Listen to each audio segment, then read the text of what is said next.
There was a time when we solved big problems together. How did we do that? If we can uncover the keys to that success, we can find our way back and then start moving forward. I was born in 1950. At that time, polio was one of the most feared diseases in the country. Within a few years, it was essentially gone.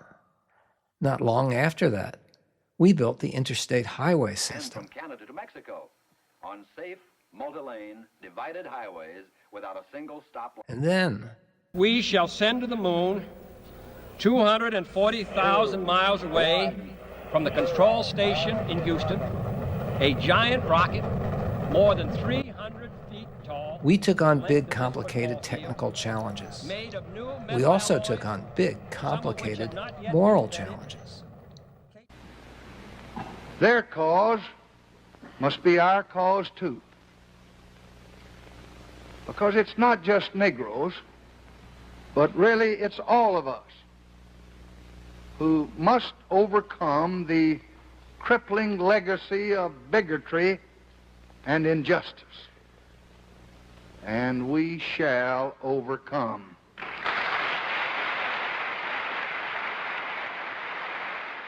Five years later, a very different president extended federal power in another direction, into the safety of the American workplace. 12,500 people lost their lives in accidents in America's factories and in other places of business. And over 2 million people were injured. This bill deals with that. It goes beyond that. It deals with the environment in which the people, the 55 million Americans who are covered by it, will be working. He also had a government where its three branches stayed in their lanes, performing the duties assigned to them by the Constitution. Neither the Supreme Court nor Congress acted as extensions of the presidency. In 1974, the Supreme Court, led by Chief Justice Warren Burger, a Republican appointed by President Nixon, ruled unanimously against President Nixon. Their opinion stated that no person, not even the President of the United States, is completely above the law. The President's need for confidentiality must be balanced against the fundamental demands of due process and justice within our system of co-equal branches. And get this, Justice Burger was appointed to the Supreme Court by President Nixon. And get this, William Rehnquist, also a Republican appointed to the Supreme Court by President Nixon, recused himself from this case because he had previously worked for President Nixon in the Justice Department. He believed his deliberating on this case would have represented a conflict of interest. It would have been unethical.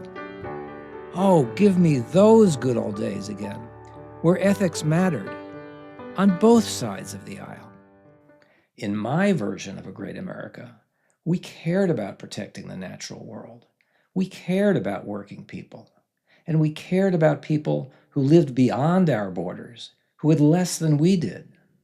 Between 1950 and 1980, U.S. foreign aid was often a bipartisan endeavor, with Democrats and Republicans alike backing efforts to fight hunger, rebuild war-torn nations, stop the spread of disease, and support democracy abroad. From feeding millions through Food for Peace, to eradicating smallpox with the World Health Organization, to sending volunteers into rural villages through the Peace Corps, American generosity made a real difference in the world. That was something to feel proud of. Was. And another thing, dictators weren't admired, they weren't emulated. Then, sure, in the thick of the Cold War, we sometimes backed them, propped them up if they claimed to be anti-communist. That almost always backfired. We learned that lesson the hard way.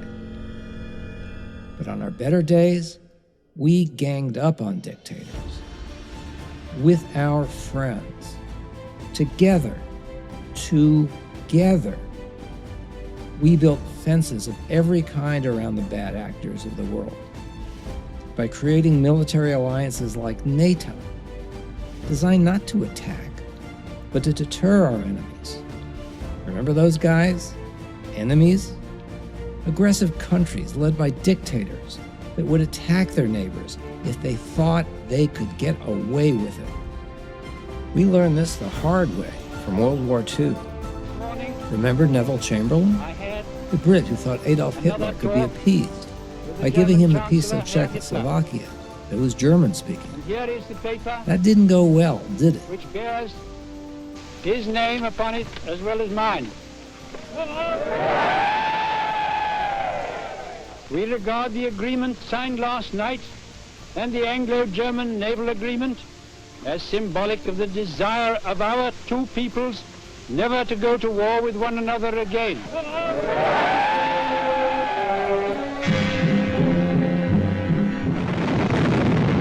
War. Precisely at dawn on September 1st, without warning, the German Wehrmacht rolled over the Polish border.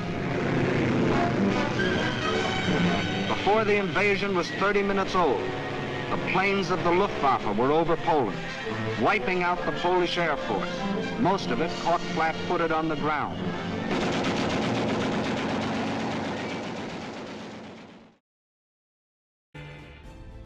In the aftermath of the Second World War, countries from all over the globe had a brilliant thought. War is not so great. Maybe we should do something about that. Let's get together and create an organization designed to stop war. And while we're at it, mass starvation and pandemics. They did that. It's called the United Nations. At the same time, something else was happening in the country. As the economy grew in the aftermath of World War II, so did the middle class. And the more the middle class grew, the more the economy grew. This virtuous cycle was at the core of America creating the world's strongest economy. It was at the heart of our belief that our economic future was good and would be better for our children.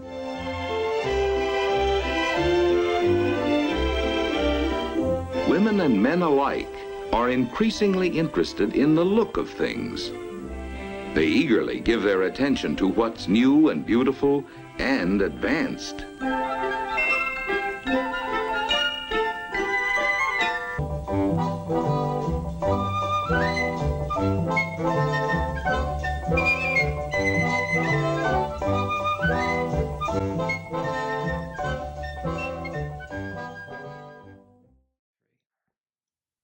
When people feel secure about their future, there's little opportunity for the politics of fear and division to thrive. But let's be honest with ourselves. What a concept, right? Our prosperity was not just a result of our good looks, so to speak. We were lucky, incredibly lucky. Unlike the rest of the developed world, whose industrial infrastructure was left in ashes at the end of World War II. Once again, our oceans protected us from that devastation. We were, in effect, the last man standing at the end of the war, and we took full advantage of it. Our industrial output soared. We had a couple of other things going for us, too, like a federal minimum wage that pretty much kept up with inflation. I'd like to see that again. And as you can see, the middle class really was in the middle. And it was big. Sure, there were rich people, but they weren't so much richer than the rest of us. And what else? Union membership was high, giving lots of workers leverage to bargain for fair pay and benefits. Tax policy was progressive. The rich paid a lot more than they do today, and so did businesses. The result was that prosperity was broadly shared, a big middle class. Call it communism or whatever BS you want to call it, But give me more of that. I don't mean to idolize or romanticize this period of my youth. There was plenty going on then that was awful, just as there is plenty going on now that is wonderful. What I am saying is that if we are to look back to the post-World War II period for inspiration, as the other MAGA has done, this is what I would focus on. Decency, empathy, cooperation, fairness, respect for democracy and the rule of law. It was these values that made America great then, and I believe they will be the basis for the next round of American renewal. Let's hit it out of the park. How do you see it? What is your MAGA?